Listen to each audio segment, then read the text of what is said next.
दोस्तों, आज मैं आपसे एक ऐसे सवाल पर चर्चा करने जा रहा हूं जो हर नए निवेशक के मन में उठता है। क्या म्यूचुअल फंड में डिविडेंड मिलता है? जी हां, यह सवाल बेहद अहम है, क्योंकि डिविडेंड शब्द सुनते ही हमारे दिमाग में पैसे की बारिश की तस्वीर बनने लगती है। लेकिन क्या वास्तव में म्यूचुअल फंड में डिविडेंड मिलता है? अगर मिलता है तो कैसे? और इसके फायदे नुकसान क्या हैं? आइए आज इन सभी सवालों के जवाब ढूंढते हैं। मेरा नाम है वैभव और आप देख रहे हो टेकनेट इंडिया यूट्यूब चैनल। डिविडेंड क्या होता है? सबसे पहले डिविडेंड को समझ लें। जब कोई कंपनी मुनाफा कमाती है तो वह अपने शेयरधारकों को उस मुनाफे का एक हिस्सा देती है, जिसे डिविडेंड कहते हैं। लेकिन म्यूचुअल फंड में डिविडेंड का मतलब थोड़ा अलग होता है। म्यूचुअल फंड में डिविडेंड वह रकम है जो फंड हाउस निवेशकों को देता है, लेकिन यह पैसा कंपनियों के मुनाफे से नहीं, बल्कि फंड द्वारा कमाए गए ब्याज, लाभ या कैपिटल गेन से आता है। क्या म्यूचुअल फंड में डिविडेंड मिलता है? जी हां, म्यूचुअल फंड में डिविडेंड मिलता है, लेकिन सभी फंड्स में नहीं। केवल डिविडेंड ऑप्शन वाले म्यूचुअल फंड स्कीम्स में ही यह सुविधा होती है। जब आप म्यूचुअल फंड में निवेश करते हैं तो आपके सामने दो विकल्प होते हैं। ग्रोथ ऑप्शन, इसमें आपका पैसा फंड में बढ़ता रहता है और आपको कोई डिविडेंड नहीं मिलता। अगर आप ग्रोथ ऑप्शन चुनते हैं तो आपका पूरा पैसा फंड में रहता है और वह कंपाउंड होकर बढ़ता जाता है। डिविडेंड ऑप्शन IDCW, इसमें फंड हाउस समय समय पर आपको डिविडेंड देता है, जो आपके निवेश के हिस्से के अनुसार तय होता है। अगर आप IDCW ऑप्शन चुनते हैं तो फंड हाउस समय समय पर आपके इन्वेस्टमेंट से कुछ पैसा निकालकर आपको डिविडेंड के रूप में दे देता है। डिविडेंड कैसे मिलता है? मान लीजिए आपने एक म्यूचुअल फंड स्कीम के डिविडेंड ऑप्शन में 1,00,000 रुपए निवेश किए। अगर फंड ने अच्छा प्रदर्शन किया और उसने 10% डिविडेंड घोषित किया तो आपको 10,000 रुपए डिविडेंड के रूप में मिलेंगे। यह पैसा सीधे आपके बैंक अकाउंट में ट्रांसफर हो जाएगा। लेकिन यहां एक बात समझना जरूरी है।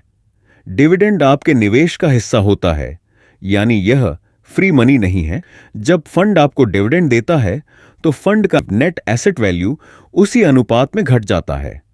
उदाहरण से समझें, अगर किसी फंड का नेवी 20 रुपए है और वह 2 रुपए प्रति यूनिट डिविडेंड देता है, तो डिविडेंड देने के बाद NAV घटकर 18 रुपए हो जाएगा। मतलब आपके पास जितने यूनिट्स थे उनकी कीमत घट गई, लेकिन आपको नकदी मिल गई। इसीलिए डिविडेंड को पैसे की बारिश समझने की गलती न करें।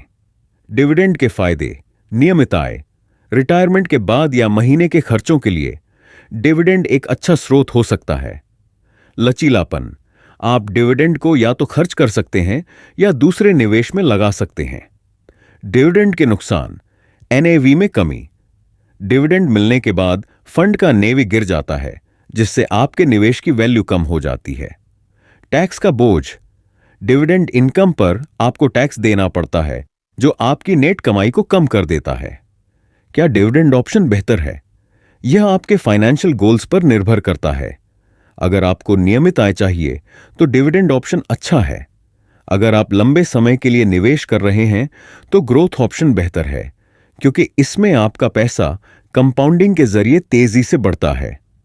एक रियल लाइफ एग्जाम्पल, राजू ने 2015 में एक इक्विटी फंड के डिविडेंड ऑप्शन में 5 लाख रुपए निवेश किए।